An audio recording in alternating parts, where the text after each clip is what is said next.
ಆಕಾಶವಾಣಿ ಪ್ರದೇಶ ಸಮಾಚಾರ ಓದುತ್ತಿರುವವರು ಕೆವೈ ಭಾರತಿ. ಮುಖ್ಯಾಂಶಗಳು: 19ನೇ ರೋಜ್ಗಾರ್ ಮೇಳ ಬೆಂಗಳೂರಿನಲ್ಲಿ ಕೇಂದ್ರ ಸಚಿವೆ ಶೋಭಾ ಕರಂದ್ಲಾಜೆ, ಹುಬ್ಬಳ್ಳಿಯಲ್ಲಿ ಸಚಿವ ಪ್ರಹ್ಲಾದ್ ಜೋಶಿ ನೇಮಕಾತಿ ಪತ್ರ ವಿತರಣೆ. ಮಾದಾವರ ತುಮಕೂರು ಮೆಟ್ರೋ ರೈಲು ಯೋಜನೆ ಸರ್ಕಾರಕ್ಕೆ ಡಿಪಿಆರ್ ಸಲ್ಲಿಕೆ. ಬಿಜೆಪಿ ರಾಷ್ಟ್ರೀಯ ಅಧ್ಯಕ್ಷ ನಿತಿನ್ ನಬೀನ್ ಇಂದು ರಾಜ್ಯಕ್ಕೆ ಭೇಟಿ, ಪಕ್ಷದ ಹಿರಿಯ ಮುಖಂಡರೊಂದಿಗೆ ಸಮಾಲೋಚನೆ. ಮಂಗಳೂರಿನ ರಾಷ್ಟ್ರೀಯ ಹೆದ್ದಾರಿ 66ರಲ್ಲಿ ಎಲಿವೇಟೆಡ್ ಮೇಲ್ಸೇತುವೆ ನಿರ್ಮಾಣಕ್ಕೆ ಕೇಂದ್ರ ಸರ್ಕಾರ ಅನುಮೋದನೆ. ಭಾರತದ ಪ್ರಗತಿ ಪಥದ ಭಾಗವಾಗಲು ಇಂದು ಇಡೀ ಜಗತ್ತೇ ಅತ್ಯಂತ ಉತ್ಸುಕವಾಗಿದೆ ಎಂದು ಪ್ರಧಾನಿ ನರೇಂದ್ರ ಮೋದಿ ತಿಳಿಸಿದ್ದಾರೆ. ವಿಡಿಯೋ ಕಾನ್ಫರೆನ್ಸ್ ಮೂಲಕ ದೇಶಾದ್ಯಂತ ನಡೆದ 19ನೇ ರೋಜ್ಗಾರ್ ಮೇಳವನ್ನು ಉದ್ದೇಶಿಸಿ ಮಾತನಾಡಿದ ಅವರು, ಪ್ರಸ್ತುತ ಜಾಗತಿಕ ಮಾರುಕಟ್ಟೆಯಲ್ಲಿ ಭಾರತ ಅತ್ಯಂತ ವಿಶ್ವಾಸಾರ್ಹ ಪೂರೈಕೆ ಸರಪಳಿಯಾಗಿ ಹೊರಹೊಮ್ಮುತ್ತಿದೆ ಎಂದು ಹೇಳಿದ್ದಾರೆ. ಇಂದು ಸುಮಾರು 51,000 ಮಂದಿಗೆ ಪ್ರಧಾನಿ ವಿಡಿಯೋ ಕಾನ್ಫರೆನ್ಸ್ ಮೂಲಕ ನೇಮಕಾತಿ ಪತ್ರ ವಿತರಿಸಿದರು. ಬೆಂಗಳೂರಿನಲ್ಲಿ ನಡೆದ ಸಮಾರಂಭದಲ್ಲಿ ಕೇಂದ್ರ ಸಣ್ಣ, ಅತಿ ಸಣ್ಣ, ಮಧ್ಯಮ ಕೈಗಾರಿಕಾ ಖಾತೆ ರಾಜ್ಯ ಸಚಿವೆ ಶೋಭಾ ಕರಂದ್ಲಾಜೆ ನೇಮಕಾತಿ ಪತ್ರ ವಿತರಿಸಿದರು. ಈ ವೇಳೆ ಮಾತನಾಡಿದ ಅವರು, ರಾಷ್ಟ ನಿರ್ಮಾಣದಲ್ಲಿ ಸರ್ಕಾರಿ ನೌಕರರ ಪಾತ್ರ ಪ್ರಮುಖವಾಗಿದೆ. ಜ್ಞಾನ, ಕೌಶಲ್ಯ ಮತ್ತು ಕಠಿಣ ಪರಿಶ್ರಮ ಹಾಗೂ ಜವಾಬ್ದಾರಿಯಿಂದ ಕಾರ್ಯನಿರ್ವಹಿಸುವ ಮೂಲಕ ಇಲಾಖೆಗಳ ಬೆಳವಣಿಗೆಗೆ ಕೈಜೋಡಿಸಬೇಕು ಎಂದು ಕರೆ ನೀಡಿದ್ದಾರೆ. ಹುಬ್ಬಳ್ಳಿಯ ರೈಲ್ವೆ ಆಫೀಸರ್ಸ್ ಕ್ಲಬ್ನಲ್ಲಿ ಆಯೋಜಿಸಿದ್ದ ರೋಜ್ಗಾರ್ ಮೇಳದಲ್ಲಿ ಕೇಂದ್ರ ಸಚಿವ ಪ್ರಹ್ಲಾದ್ ಜೋಶಿ 150 ಅಭ್ಯರ್ಥಿಗಳಿಗೆ ನೇಮಕಾತಿ ಪತ್ರ ವಿತರಿಸಿದರು. ಭಾರತೀಯ ರೈಲ್ವೆ 26, ಇಂಡಿಯಾ ಪೋಸ್ಟ್ 17, ನೌಕರರ ರಾಜ್ಯ ವಿಮಾ ನಿಗಮ 6, bank of Baroda 37, state bank of India 10, Canara bank 8, ಕೇಂದ್ರೀಯ ವಿಶ್ವವಿದ್ಯಾಲಯ ಕಲಬುರಗಿಯ 46 ಮಂದಿಗೆ ನೇಮಕಾತಿ ಪತ್ರ ವಿತರಿಸಿದರು.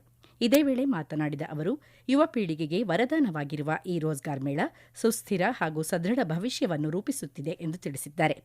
2047ರ ವೇಳೆಗೆ ವಿಕಸಿತ ಭಾರತವನ್ನಾಗಿ ರೂಪಿಸಲು ಯುವ ಪೀಳಿಗೆಯ ಕೊಡುಗೆ ಅತಿ ಮುಖ್ಯವಾಗಿದೆ ಎಂದು ಅಭಿಪ್ರಾಯಪಟ್ಟಿದ್ದಾರೆ. ಪ್ರಸ್ತಾವಿತ ಮಾದಾವರ ತುಮಕೂರು ಮೆಟ್ರೋ ರೈಲು ಯೋಜನೆಯ ವಿವರವಾದ ಯೋಜನಾ ವರದಿ ಡಿಪಿಆರ್ ಅನ್ನು ರಾಜ್ಯ ಸರ್ಕಾರ ಸ್ವೀಕರಿಸಿದೆ. ಮುಖ್ಯ ಕಾರ್ಯದರ್ಶಿ ಶಾಲಿನಿ ರಜನೀಶ್, ಹೆಚ್ಚುವರಿ ಮುಖ್ಯ ಕಾರ್ಯದರ್ಶಿ ತುಷಾರ್ ಗಿರಿನಾಥ್, ಬೆಂಗಳೂರು ಮೆಟ್ರೋ ರೈಲು ನಿಗಮದ ಹಿರಿಯ ಅಧಿಕಾರಿಗಳ ಸಮ್ಮುಖದಲ್ಲಿ ಗೃಹ ಸಚಿವ ಡಾ ಜಿ ಪರಮೇಶ್ವರ್ ಯೋಜನಾ ವರದಿ ಸ್ವೀಕರಿಸಿದರು. ಬಳಿಕ ಮಾತನಾಡಿದ ಅವರು, ಈ ಯೋಜನಾ ವರದಿಯನ್ನು ಚರ್ಚೆ ಮತ್ತು ನಿರ್ಧಾರಕ್ಕಾಗಿ ಸಚಿವ ಸಂಪುಟದ ಮುಂದೆ ಇಡಲಾಗುವುದು ಎಂದು ತಿಳಿಸಿದ್ದಾರೆ. ವರದಿಯಲ್ಲಿ ಯೋಜನೆಗೆ 20,649 ಕೋಟಿ ರೂಪಾಯಿ ವೆಚ್ಚವಾಗಲಿದೆ ಎಂದು ಅಂದಾಜಿಸಲಾಗಿದೆ. ಬಿಜೆಪಿ ರಾಷ್ಟ್ರೀಯ ಅಧ್ಯಕ್ಷ ನಿತಿನ್ ನಬೀನ್ ಇದೇ ಮೊದಲ ಬಾರಿಗೆ ರಾಜ್ಯಕ್ಕೆ ಆಗಮಿಸಲಿದ್ದಾರೆ.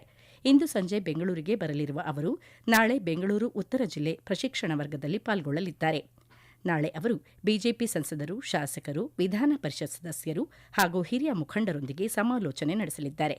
ರಾಜ್ಯದಲ್ಲಿ ಪಕ್ಷ ಸಂಘಟನೆ ಕುರಿತಂತೆ ಚರ್ಚೆ ನಡೆಸಲಿದ್ದಾರೆ.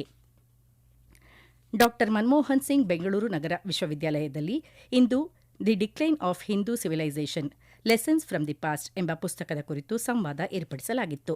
ಈ ವೇಳೆ ಮಾತನಾಡಿದ ಕೇಂದ್ರ ಲೋಕಸೇವಾ ಆಯೋಗದ ಕಾರ್ಯದರ್ಶಿ ಹಾಗೂ ಪುಸ್ತಕದ ಲೇಖಕರಾದ ಶಶಿ ರಂಜನ್ ಕುಮಾರ್, ಗಣಿತ, ಖಗೋಳಶಾಸ್ತ್ರ, ವೈದ್ಯಕೀಯ ಮತ್ತು ತತ್ವಶಾಸ್ತ್ರದಲ್ಲಿನ ಕೊಡುಗೆಗಳನ್ನು ಉಲ್ಲೇಖಿಸಿ ಭಾರತ ಶ್ರೀಮಂತ ಬೌದ್ಧಿಕ ಪರಂಪರೆಯನ್ನು ಹೊಂದಿದೆ ಎಂದು ತಿಳಿಸಿದರು. ಆಧುನಿಕ ಶಿಕ್ಷಣದಲ್ಲಿ ವಿಮರ್ಶಾತ್ಮಕ ಪ್ರಜ್ಞೆಯ ಅಗತ್ಯವನ್ನು ಅವರು ಒತ್ತಿ ಹೇಳಿದರು. Universities are not merely degree-granting institutions.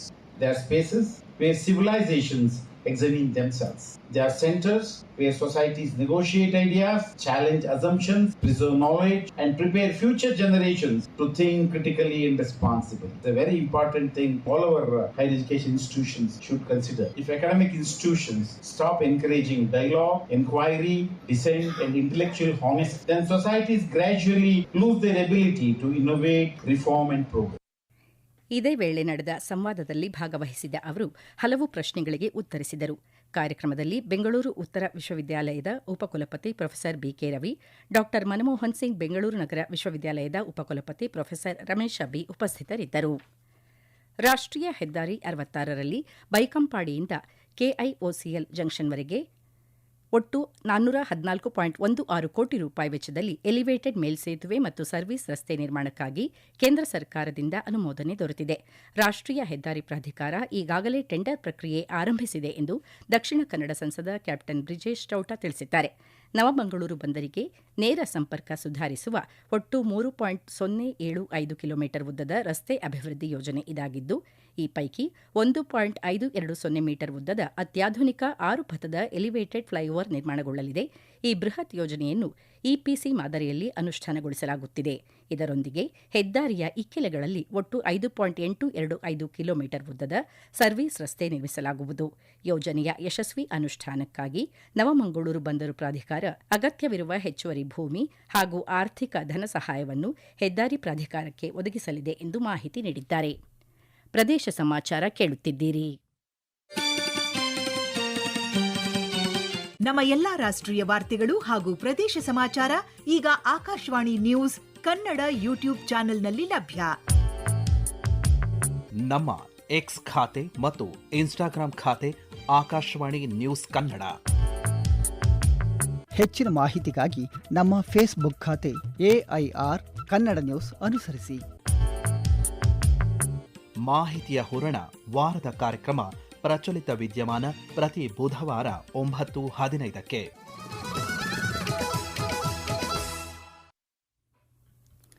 Davanagere Lok Sabha ಕ್ಷೇತ್ರ ವ್ಯಾಪ್ತಿಯಲ್ಲಿ ಸಂಸದರ ಸ್ಥಳೀಯ ಪ್ರದೇಶಾಭಿವೃದ್ಧಿ ಯೋಜನೆಯಡಿ ಕೈಗೆತ್ತಿಕೊಳ್ಳಲಾಗಿರುವ ವಿವಿಧ ಪ್ರಗತಿ ಹಂತದ ಅಭಿವೃದ್ಧಿ ಕಾಮಗಾರಿಗಳನ್ನು ಗುಣಮಟ್ಟದೊಂದಿಗೆ ನಿಗದಿತ ಕಾಲಮಿತಿಯೊಳಗೆ ಪೂರ್ಣಗೊಳಿಸಬೇಕು ಎಂದು ದಾವಣಗೆರೆ ಸಂಸದೆ ಡಾ ಪ್ರಭಾ ಮಲ್ಲಿಕಾರ್ಜುನ್ ಅಧಿಕಾರಿಗಳಿಗೆ ಸೂಚನೆ ನೀಡಿದ್ದಾರೆ. ಇಲಾಖಾ ಪ್ರಗತಿ ಪರಿಶೀಲನಾ ಸಭೆಯ ಅಧ್ಯಕ್ಷತೆ ವಹಿಸಿ ಮಾತನಾಡಿದ ಅವರು, ಕ್ಷೇತ್ರದ ಸಾರ್ವಜನಿಕರಿಗೆ ಶಾಶ್ವತ ಹಾಗೂ ಸುಸಜ್ಜಿತ ಮೂಲ ಸೌಕರ್ಯಗಳನ್ನು ಕಲ್ಪಿಸುವುದು ಮೊದಲ ಆದ್ಯತೆಯಾಗಿದೆ. ಈ ನಿಟ್ಟಿನಲ್ಲಿ ಅಧಿಕಾರಿಗಳು ವಿಳಂಬ ನೀತಿಯನ್ನು ಅನುಸರಿಸಬಾರದು ಎಂದು ಸಲಹೆ ನೀಡಿದ್ದಾರೆ. ಅಭಿವೃದ್ಧಿ ಯೋಜನೆಗಳ ಅನುಷ್ಠಾನದಲ್ಲಿ ವೇಗ ಮತ್ತು ಗುಣಮಟ್ಟ ಎರಡಕ್ಕೂ ಸಮಾನ ಆದ್ಯತೆ ನೀಡಬೇಕು ಎಂದು ತಿಳಿಸಿದ್ದಾರೆ. ಕಲಬುರಗಿಯಲ್ಲಿ ಸಂಭವಿಸಿದ ರಸ್ತೆ ಅಪಘಾತದಲ್ಲಿ ಒಂದೇ ಕುಟುಂಬದ 5 ಸಾವನ್ನಪ್ಪಿದ್ದಾರೆ. ರಾಷ್ಟ್ರೀಯ ಹೆದ್ದಾರಿಯಲ್ಲಿ ಕ್ರೂಸರ್ ವಾಹನ ಮತ್ತು ಟ್ರಕ್ ನಡುವೆ ಮುಖಾಮುಖಿ ಡಿಕ್ಕಿ ಸಂಭವಿಸಿ ಈ ಅಪಘಾತ ನಡೆದಿದೆ. ಅಪಘಾತದ ಸುದ್ದಿ ತಿಳಿಯುತ್ತಿದ್ದಂತೆ ಹಿರಿಯ ಪೊಲೀಸ್ ಅಧಿಕಾರಿಗಳು ಸ್ಥಳಕ್ಕೆ ಧಾವಿಸಿ ಪರಿಶೀಲನೆ ನಡೆಸಿದ್ದಾರೆ. ಜಿಲ್ಲಾ ಉಸ್ತುವಾರಿ ಸಚಿವ ಪ್ರಿಯಾಂಕ್ ಖರ್ಗೆ ಸೇರಿದಂತೆ ಹಲವರು ಸಂತಾಪ ಸೂಚಿಸಿದ್ದಾರೆ. ಮಕ್ಕಳ ಸಮಗ್ರ ಬೆಳವಣಿಗೆಯಲ್ಲಿ ಅಂಗನವಾಡಿ ಕೇಂದ್ರಗಳು ಮಹತ್ವದ ಪಾತ್ರ ವಹಿಸುತ್ತಿವೆ ಎಂದು ವಿಜಯಪುರ ಜಿಲ್ಲಾಧಿಕಾರಿ ಡಾ ಆನಂದ ಕೆ ತಿಳಿಸಿದ್ದಾರೆ.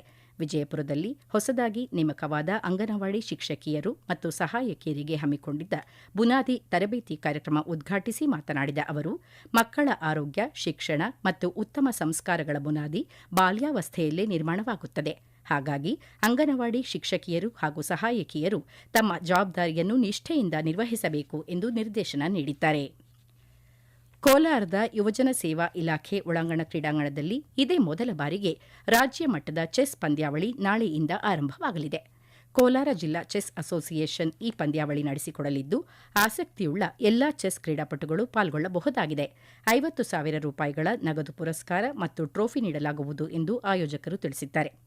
ಕೋಲಾರ ಜಿಲ್ಲೆಯ ಎಲ್ಲಾ ಚೆಸ್ ಆಟಗಾರರು ಇದರ ಸದುಪಯೋಗ ಪಡೆದುಕೊಳ್ಳುವಂತೆ ಜಿಲ್ಲಾ ಚೆಸ್ ಅಸೋಸಿಯೇಷನ್ ಮನವಿ ಮಾಡಿದೆ. ಈಗ ಸಂಕ್ಷಿಪ್ತ ಸುದ್ದಿಗಳು. ಬೆಂಗಳೂರು ಕೇಂದ್ರ ನಗರ ಪಾಲಿಕೆ ಆಯುಕ್ತ ರಾಜೇಂದ್ರ ಚೋಳನ್ ಆದೇಶದ ಮೇರೆಗೆ ಕೇಂದ್ರ ನಗರ ಪಾಲಿಕೆ ವ್ಯಾಪ್ತಿಯಲ್ಲಿ ಅಪಾಯಕಾರಿ ಮರಗಳನ್ನು ಹಾಗೂ ರೆಂಬೆಕೊಂಬೆಗಳನ್ನು ಇಂದು ತೆರವು ಮಾಡಲಾಯಿತು. ಮಳೆಗಾಲ ಸಮೀಪಿಸುತ್ತಿರುವ ಹಿನ್ನೆಲೆ ಚಿಕ್ಕಬಳ್ಳಾಪುರ ಜಿಲ್ಲೆಯಲ್ಲಿ ಜಿಲ್ಲಾಡಳಿತ, ಜಿಲ್ಲಾ ಪಂಚಾಯತ್ ಮತ್ತು ಈ ಧರೆ ಫೌಂಡೇಶನ್ ಸಹಯೋಗದೊಂದಿಗೆ 5 ಲಕ್ಷ ಗಿಡಗಳನ್ನು ನೆಡುವ ಮೂಲಕ ಜಿಲ್ಲೆಯ ಹಸಿರೀಕರಣ ಹೆಚ್ಚಳಕ್ಕೆ ಒತ್ತು ನೀಡಲಾಗುವುದು ಎಂದು ಹೈಕೋರ್ಟ್ ನ್ಯಾಯಮೂರ್ತಿ ಹಾಗೂ ಚಿಕ್ಕಬಳ್ಳಾಪುರ ಜಿಲ್ಲಾ ಆಡಳಿತಾತ್ಮಕ ನ್ಯಾಯಾಧೀಶರಾದ ಹಂಜಾಟೆ ಸಂಜೀವ್ ಕುಮಾರ್ ತಿಳಿಸಿದ್ದಾರೆ. ಬೆಂಗಳೂರು ಗ್ರಾಮಾಂತರ ಜಿಲ್ಲೆಯಲ್ಲಿ ತೋಟಗಾರಿಕೆ ಇಲಾಖೆ ವತಿಯಿಂದ ಜೂನ್ 5ರಿಂದ 7ರವರೆಗೆ ಮಾವು, ಹಲಸು ಮತ್ತು ಇತರೆ ಹಣ್ಣುಗಳ ಪ್ರದರ್ಶನ ಹಾಗೂ ಮಾರಾಟ ಮೇಳ ಆಯೋಜಿಸಲು ಉದ್ದೇಶಿಸಲಾಗಿದೆ. ಆಸಕ್ತ ರೈತರು ಇದೇ 30ರೊಳಗೆ ಹತ್ತಿರದ ತಾಲೂಕು ತೋಟಗಾರಿಕೆ ಕಚೇರಿಯಲ್ಲಿ ನೋಂದಾಯಿಸಿಕೊಳ್ಳಬಹುದಾಗಿದೆ. ಕೋಲಾರದಲ್ಲಿ ಕಾಡಿನಿಂದ ನಾಡಿಗೆ ಆಹಾರ ಅರಸಿ ಬಂದಿದ್ದ ಕೃಷ್ಣಮೃಗ ಅಪರಿಚಿತ ವಾಹನ ಡಿಕ್ಕಿ ಹೊಡೆದ ಪರಿಣಾಮ ಸ್ಥಳದಲ್ಲೇ ಸಾವನ್ನಪ್ಪಿದೆ. ಅರಣ್ಯ ಇಲಾಖೆ ಸಿಬ್ಬಂದಿ ತಕ್ಷಣ ಸ್ಥಳಕ್ಕೆ ಧಾವಿಸಿ ಕೃಷ್ಣಮೃಗವನ್ನು ವಶಕ್ಕೆ ಪಡೆದು ಅಂತ್ಯಕ್ರಿಯೆ ನೆರವೇರಿಸಿದರು. ಈಗ ಕೊನೆಯಲ್ಲಿ ಮತ್ತೊಮ್ಮೆ ಮುಖ್ಯಾಂಶಗಳು. 19ನೇ ರೋಜ್ಗಾರ್ ಮೇಳ ಬೆಂಗಳೂರಿನಲ್ಲಿ ಕೇಂದ್ರ ಸಚಿವೆ ಶೋಭಾ ಕರಂದ್ಲಾಜೆ, ಹುಬ್ಬಳ್ಳಿಯಲ್ಲಿ ಸಚಿವ ಪ್ರಹ್ಲಾದ್ ಜೋಶಿ ನೇಮಕಾತಿ ಪತ್ರ ವಿತರಣೆ. ಮಾದಾವರ ತುಮಕೂರು ಮೆಟ್ರೋ ರೈಲು ಯೋಜನೆ ಸರ್ಕಾರಕ್ಕೆ ಡಿಪಿಆರ್ ಸಲ್ಲಿಕೆ. ಬಿಜೆಪಿ ರಾಷ್ಟ್ರೀಯ ಅಧ್ಯಕ್ಷ ನಿತಿನ್ ನಬೀನ್ ಇಂದು ರಾಜ್ಯಕ್ಕೆ ಭೇಟಿ, ಪಕ್ಷದ ಹಿರಿಯ ಮುಖಂಡರೊಂದಿಗೆ ಸಮಾಲೋಚನೆ. ಮಂಗಳೂರಿನ ರಾಷ್ಟ್ರೀಯ ಹೆದ್ದಾರಿ 66ರಲ್ಲಿ ಎಲಿವೇಟೆಡ್ ಮೇಲ್ಸೇತುವೆ ನಿರ್ಮಾಣಕ್ಕೆ ಕೇಂದ್ರ ಸರ್ಕಾರ ಅನುಮೋದನೆ. ಇಲ್ಲಿಗೆ ಪ್ರದೇಶ ಸಮಾಚಾರ ಮುಗಿಯಿತು. ನಮ್ಮ ಮುಂದಿನ ವಾರ್ತಾ ಪ್ರಸಾರ ಸಂಜೆ 6:40ಕ್ಕೆ.